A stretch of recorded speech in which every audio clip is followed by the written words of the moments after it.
Salam. Selamat berbahagia bagi Kakak Sony dan juga Kakak Asti. Selamat berbahagia bagi keluarga Louis, keluarga Marambahau, dan juga semua rumpun keluarga yang terkait di dalamnya. Ada sukacita atau mungkin panas, semua kayak keram habis. Kakak Sony, Kakak Asti, padahal ini harus sukacita. Senyum-senyum, jangan tegang. Baik Bapak Mama, saudara-saudari yang saya kasih di dalam Tuhan, tema yang akan kita renungkan untuk ibadah peneguhan sore hari ini yaitu membangun rumah tangga dengan prioritas yang benar. Membangun rumah tangga dengan prioritas yang benar. Bapak Mama, hari ini kita bersukacita. Kenapa kita harus bersukacita? Karena Kakak Sony dan Kakak Asti datang di hadirat Tuhan, datang dalam rumah Allah untuk diberkati oleh Tuhan. Dan tidak saja kita bersukacita tentang hal itu, tetapi ada tanggung jawab besar untuk membangun sebuah rumah tangga yang kokoh, yang benar, di atas dasar kasih Kristus. Dalam bacaan kita sore hari ini, Tuhan mengingatkan bangsa Israel untuk memperhatikan keadaan mereka. Karena mereka, kenapa Tuhan meminta mereka untuk memperhatikan keadaan mereka, Bapak Mama? Karena mereka sibuk membangun rumah sendiri tetapi mengabaikan rumah Allah. Akibatnya, kerja mereka melelahkan tetapi tidak membuahkan sukacita dalam kehidupan mereka. Bukankah dalam perjalanan kehidupan kita sebagai orang-orang beriman juga demikian?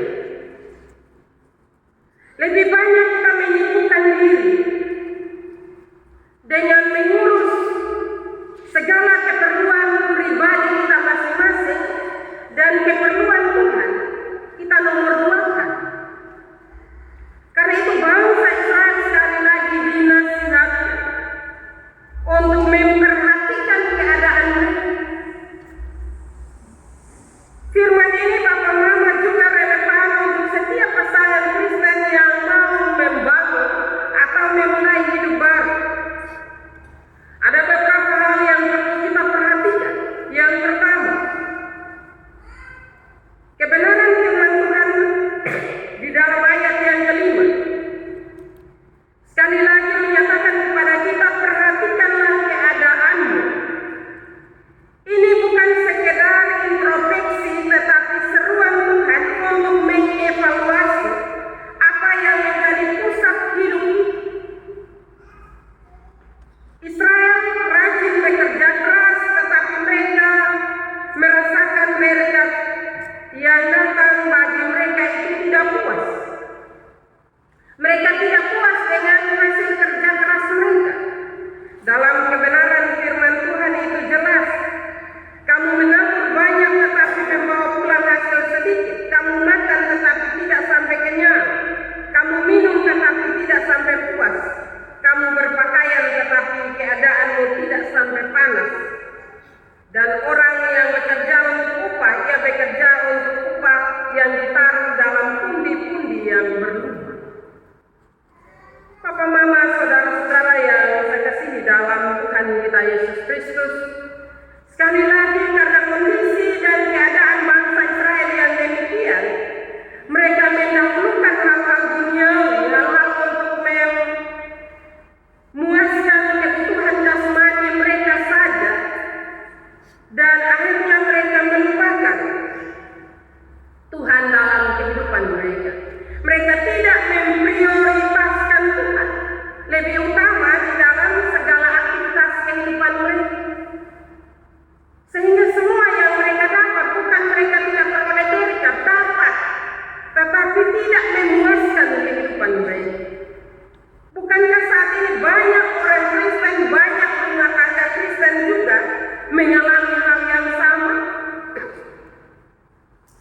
kerja keras dari pagi sampai malam, tidak punya waktu berdoa, tidak punya waktu untuk bersekutu, dan akhirnya selalu bersaksi, "Sone cukup," tidak memuaskan, bahkan jadi alat pertengkaran dalam kehidupan keluarga. Kenapa Bapak Mama?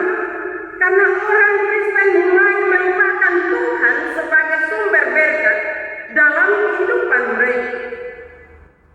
Sehingga sekali lagi Tuhan bukan jadi prioritas, tetapi kebutuhan hidup menjadi prioritas. Karena itu Bapak Mama, kebutuhan hidup bukan tidak penting, sangat penting. Orang selalu kerja selalu makan ya Bapak Mama. Tetapi kalau kita mengutamakan semua itu dahulu dan Tuhan nomor 2, maka firman jelas bagi kita.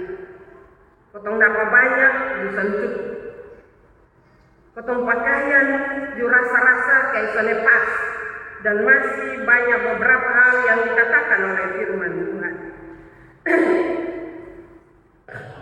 Jadi Bapak Mama, saudara-saudari yang dikasihi, demikian juga dalam pernikahan, firman ini juga menasihati kakak berdua. Perhatikan keadaanmu sebagai pasangan hidup. Apa yang menjadi pusat hidup saudara berdua? Apakah pekerjaan? Apakah prestasi, kenyamanan, atau Tuhan? Hal yang berikut yang dikatakan dalam firman Tuhan sore hari ini, kamu menabur banyak tetapi membawa pulang sedikit. Ini gambaran kerja keras tanpa hasil yang memuaskan. Banyak usaha, sedikit sukacita. Banyak tenaga, sedikit kedamaian. Dan itu terbukti dalam kehidupan kita. Karena kita hanya hidup dengan pengeluhan. Karena banyak kerja keras, banyak kesibukan, sehingga hilang sukacita dari kehidupan keluarga kita. Saya berani menyatakan demikian Bapak Mama, karena coba kita lihat kembali dalam hidup kita. Kalau kita kerja capek-capek, kerja dari pagi sampai malam, kita sampai rumah itu sudah. Mungkin sampai rumah istri tegur baik-baik, tetapi kita tanggapi tidak baik. Hilang sukacita kita. Padahal seharusnya ketika kita mendahulukan Tuhan, mengutamakan Tuhan dalam kehidupan, dalam pekerjaan kita, dalam usaha kita, secapek-capeknya kita, sukacita tidak akan hilang dari kehidupan kita.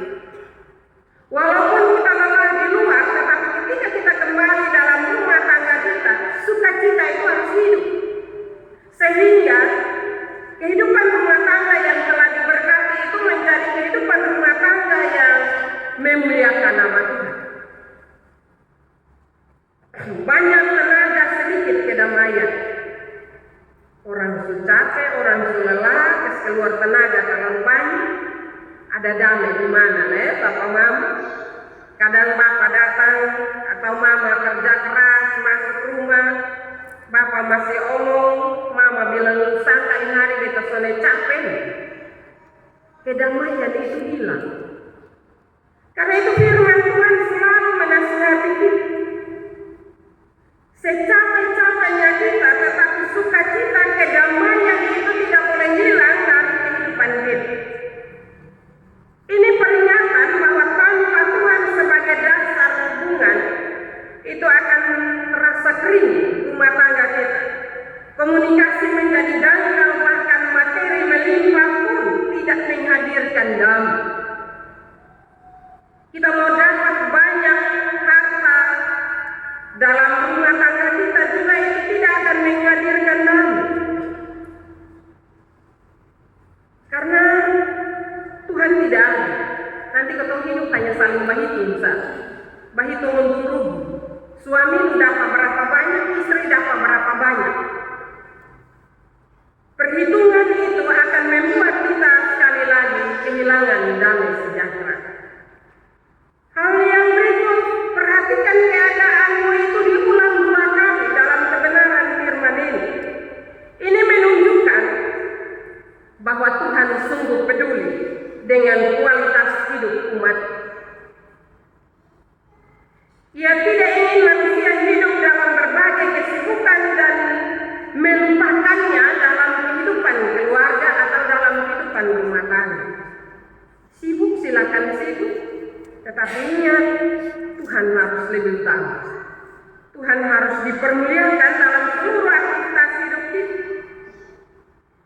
Karena itu marilah dalam menjalani kehidupan rumah tangga Kakak Sony dan juga Kakak Asti menjadikan Tuhan sebagai pusat hidup rumah tangga. Bagaimana supaya menjadikan Tuhan sebagai pusat dalam kehidupan rumah tangga? Harus ada doa bersama. Yang berikut melibatkan Tuhan dalam setiap keputusan. Apapun yang mau diambil dalam sebuah keputusan, libatkan Tuhan. Hal yang berikut menempatkan Tuhan sebagai raja, bukan ego kita yang utama. Hal ini sederhana ya Bapak Mama. Menjadikan Tuhan sebagai pusat dalam kehidupan rumah tangga itu selalu berdoa bersama. Kalau kita mau sebarkan angket untuk penelitian, ada berapa banyak orang Kristen yang saat ini selalu hidup dalam doa bersama. Kalau kita mau sebarkan angket Bapak Mama itu kita bisa lihat, kalau orang mau jawab jujur, banyak orang sudah melupakan doa bersama itu. Orang sudah karena kesibukan sehingga doa masing-masing. Ya sudah berdoa masing-masing suku jalan sudah tidak. Dalam kehidupan rumah tangga sebagai suami dan istri dipertemukan artinya bahwa doa bersama itu sangat penting. Sesibuk apapun meluangkan sedikit waktu mau berdiri saja juga tidak apa-apa. Berdiri dan berdoa, minta pertolongan Tuhan, minta perlindungan Tuhan. Bapak Mama, ketika Tuhan menjadi pusat, maka rumah tangga tidak hanya berdiri, tetapi dia bertumbuh di dalam iman percaya kepada Tuhan. Saat ini banyak rumah tangga berdiri, ada, tetapi tidak bertumbuh dalam iman percaya kepada Tuhan. Masing-masing urus diri sendiri, masing-masing sibuk dengan cari uang, cari harta untuk kepuasan diri sendiri. Hal yang berikut Bapak Mama, mengatur kehidupan dengan bijaksana, seimbangkan pekerjaan dan waktu bersama. Kerja, tetapi ingat bahwa waktu bersama itu juga penting. Saat ini banyak rumah tangga Kristen tidak ada lagi waktu bersama, tidak ada lagi. Pagi satu supir kantor, satu supir pasar atau bekerja di tempat lain, malam pulang makan tidur selesai. Tidak ada waktu bersama untuk duduk dan berkomunikasi dan juga berbicara, bercerita, tertawa, sudah tidak ada lagi. Akhirnya kehidupan rumah tangga itu menjadi kering karena hilang sukacita.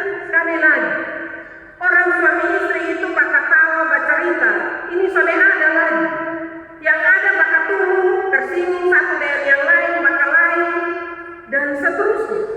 Dan ada lagi bercerita, main gila, dan ada lagi.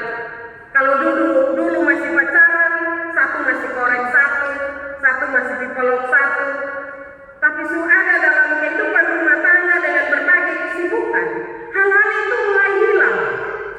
Dan kadang orang bilang begini, Bapak Mama, kusuk tua juga, ketemu bukan anak muda lagi. Padahal hal-hal yang baik, hal-hal yang menyenangkan, menghidupkan kembali kebersamaan itu seharusnya diciptakan kembali. Karena itu Kakak Asti dan Kakak Sony, jangan hanya fokus cari uang, main gila, bakat tawa, hilang. Itu jangan sampai hilang ya, karena hilang berarti kehidupan rumah tangga itu akan kering. Dan kalau kering lama-lama dia patah. Berbicaralah dengan kasih bukan emosi. Jadi dalam kehidupan rumah tangga komunikasi itu penting, tapi ketika berkomunikasi berbicaralah dengan kasih bukan dengan emosi. Ngomong pelan-pelan setuju dengar. Bukan mas parak dulu baru orang dengar. Tren orang sekarang rumah tangga Kristen dong. Kalau bapak pada ngomong dengan istri, bukan dong ngomong baik-baik. Mas parak dulu. Dong mau orang lain dengar dulu. Bapak padong jangan marah saya. Kalau bapak padong selama ini omong dengan mama padong baik-baik, bersyukurlah. Tapi juga ada bapak padong biasa panggil mama dong juga teriasa. Demikian juga sebaliknya mama-mama dong. Omong baik-baik sah. Salah juga omong baik-baik supaya semua berakhir dengan baik. Hal yang berikut, membangun rumah tangga dalam rumahmu. Rumah tangga adalah tempat relasi suami istri untuk menghormati Tuhan. Meja makan menjadi tempat untuk saling berbagi juga, tidak sekedar kita makan, tetapi kita bisa bercerita di situ. Kedamaian rumah sebagai kesaksian bagi tetangga dan juga keluarga. Ketika rumah tangga kita damai, itu akan menjadi sebuah kesaksian hidup bagi tetangga-tetangga yang ada di sekitar kita. Dan yang terakhir, kesetiaan dalam hal kecil. Mulailah dari hal-hal yang kecil dalam kehidupan rumah tangga. Kesetiaan dalam hal-hal kecil ini, kalau beta omong, kadang orang bilang kok itu saja pakai omong. Ketika keluar, pamitlah istri atau pamitlah suami. Kalau bisa berikan sebuah ciuman di kening, menandakan bahwa kita akan berpisah untuk satu ke tempat kerja dan satu mungkin tinggal dan seterusnya. Kenapa saya harus bicara itu Bapak Mama? Hal yang kecil. Tunjukkanlah kesetiaan itu dari kehidupan pribadi kita bagi orang yang kita cintai. Karena ada dalam kesaksian hidup ada orang yang menyesal. Ketika jalan dan kecelakaan motor atau oto di jalan, ada istri yang menangis, aduh Tuhan tadi dia jalan dia lupa cium. Penyesalan datang terlambat. Karena itu hal-hal yang kesetiaan kita yang kecil itu akan menolong kita, menguatkan kita, memberi semangat bagi suami atau istri untuk melangkah keluar dan melaksanakan aktivitasnya. Sehingga ketika kita melihat orang lain melakukan hal itu, kita tidak sirik. Kadang suami istri jalan, coba pegang tangan, mau cium, mau tegur, jalan cium. Ada orang bilang begini, tuh kayak orang masih pacaran misalnya. Tapi itu sebenarnya bentuk kesetiaan yang kecil, tetapi mampu kita lakukan. Dan kalau mau jalan itu tegurlah baik-baik, senyum dulu baru jalan. Itu akan sekali lagi menolong kakak Sony dan juga kakak Asti sukacita menjalankan pekerjaan di luar dan tidak menganggap bahwa pekerjaan di luar itu beban, tetapi pekerjaan di luar itu sebuah berkat dalam kehidupan keluarga dan terutama untuk kemuliaan nama Tuhan. Yang terakhir kita mau bilang bahwa ada berbagai hal yang kita temui dalam hidup ini. Tapi kalau ada soal, maafkanlah istri, suami sebelum tidur. Jangan bawa masalah ketika tidur. Tetapi maafkanlah istri, maafkanlah suami sebelum tidur, sehingga ketika tidur, mimpilah mimpi yang indah. Karena kalau sonde, in malam son tidur, bolak-balik sampai besok, son tidur. Karena itu kalau ada hal yang sonde enak, selesaikan dulu, berdoa dulu baru tidur. Karena itu firman Tuhan bilang kepada kita tidak saja orang bangsa Israel, tapi juga bilang kepada orang semua dan kakak Sony, kakak Asti, perhatikanlah keadaanmu. Sederhana kalimatnya, tetapi maknanya dalam. Perhatikan keadaanmu dalam berbagai hal. Sehingga hubungan kita dengan suami istri baik, tapi juga juga hubungan kita dengan Tuhan itu baik. Firman Tuhan memberkati kita pada sore hari ini. Amin.